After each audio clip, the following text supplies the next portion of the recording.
नमस्कार मित्रांनो, आपण बोलतोय इस्लामिक कंट्री या बाबतीत. जसे भारतामध्ये मुसलमान राहतात त्या पद्धतीमध्ये UAE मध्ये इस्लामिक कंट्री जेव्हा याला संबोधले जातात, त्याचा अर्थ असा आहे की या ठिकाणी संपूर्ण हे मुसलमान बांधव ह्यांचा हे देश असं म्हटलं जातं. पण तुम्हाला एक गोष्ट याच्यावर गंभीर आहे, ज्यामध्ये आपल्याला विचार करण्यासाठी भाग पडतं.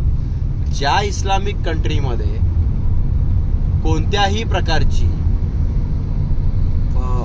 अत्याचार म्हणा किंवा बलात्कार म्हणा, चोरी लपाटी म्हणा, एखाद्याला फसवणं म्हणा, अशा कोणत्याही बाबी चालत नसतील, असे हे इस्लामिक मुस्लिमांचे शहर किंवा देश.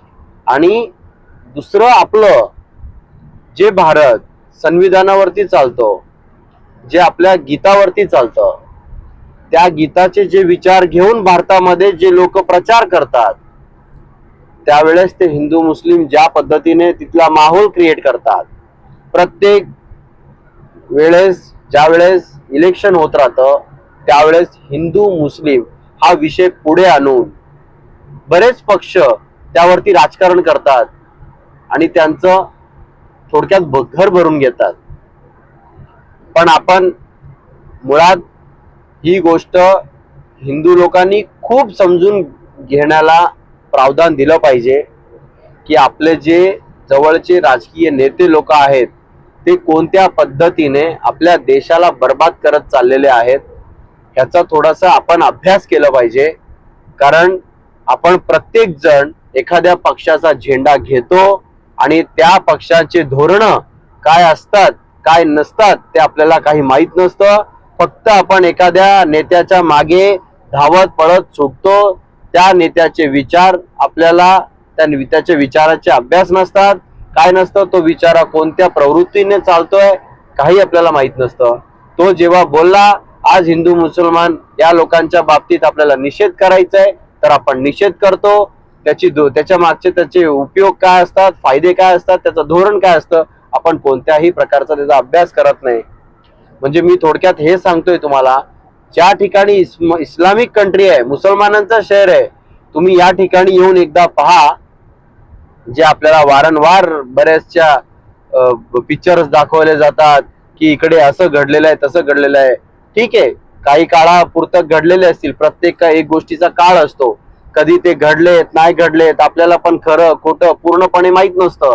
पण एखादी मूवी आली, त्या ठिकाणी आपण 500-1000 रुपये खर्च करायच्या, अशा मूवीज बघायच्या, आपल्या पोरांना त्याचा सगळा अभ्यास करून सांगायचं.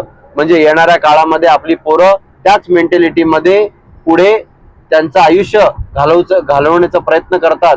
पण आपण या मूर्ख राजकारणी लोकांच्या नादी लागून त्यांना मोठं करून आपण आपलं घर कसं बर्बाद करून घेतो हे मी तुम्हाला आज सांगतोय.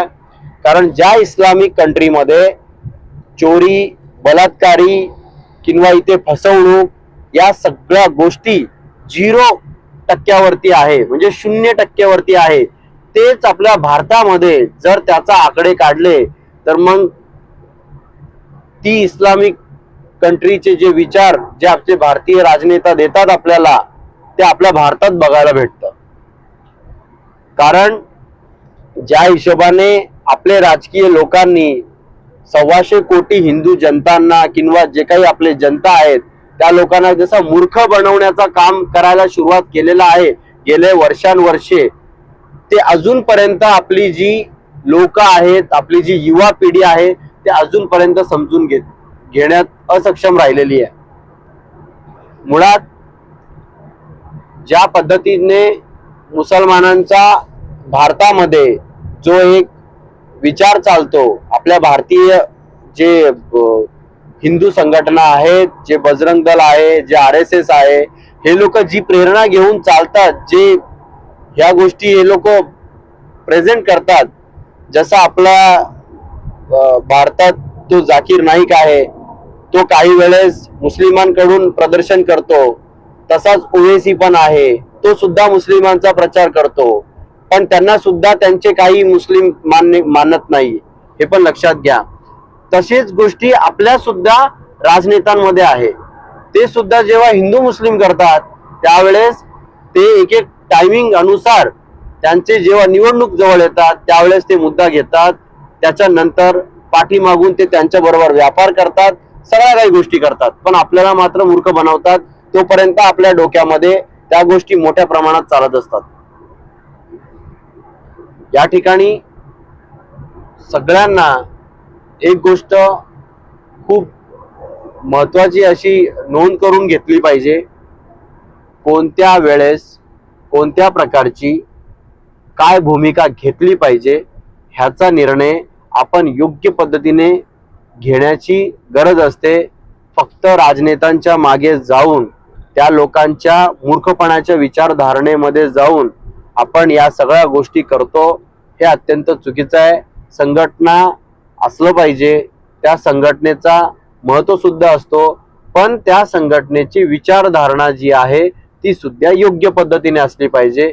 हे आपल्याला ज्या संघटनेमध्ये आपण जातो त्या संघटनेचा विचार आपल्याला लक्षात घेऊन आपण त्याचा झेंडा हातात पकडला पाहिजे. हा खरं तर आजच्या सगळ्या युवा पिढींनी या गोष्टींची नोंद घेतली पाहिजे आणि या पद्धतीमध्ये आपण आपल्या भारतामध्ये या सगळ्या जातीवादी ज्या गोष्टी आहेत ह्यामध्ये कसं न पडता आपण भारताचं कसं उद्धार करता येईल याकडे आपण खूप मोठ्या पावली उचलायला हवे. आपण याच्यामध्ये काहीतरी काम केलं पाहिजे. नुसतं या सगळ्या गोष्टी करून आपल्या भारताचा काही उद्धार होणार नाही. जर आपल्या भारताचा उद्धार नाही झाला तर आपल्या युवा पिढीचा पण काही उद्धार होणार नाही, आणि आपला उद्धार नाही झाला तर आपल्या येणाऱ्या पिढीला आपण ही नाही देता असेच जाणार आहोत, हे लक्षात घ्या. म्हणजे तुम्ही आज असं जगताय, ना तुमच्या जगण्याला पण अर्थ आहे ना तुमच्या मरण्याला पण अर्थ आहे. या पद्धतीने आज आपण जगतोय, अशा जगण्याला सुद्धा काही अर्थ नसतं. ज्या वेळेस आपल्याला ज्या गोष्टी आवडले नसतील त्याचा त्याच ठिकाणी निषेध करायला हवं.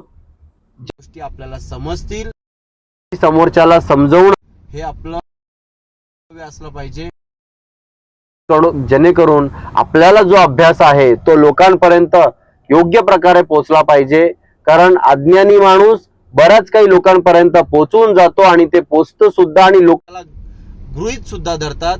पण एखादा ज्ञानी माणूस जर असेल तर त्याचे विचार लोकांमध्ये योग्य पद्धतीने पोहोचून त्याचा योग्य अभ्यास झाला पाहिजे, लोकांपर्यंत पोहोचला पाहिजे, लोकांनी ते ग्रहण केलं पाहिजे, जेणेकरून सुद्धा सुधारतील आणि त्यांच्यामुळे काही समाज सुद्धा सुधरेल.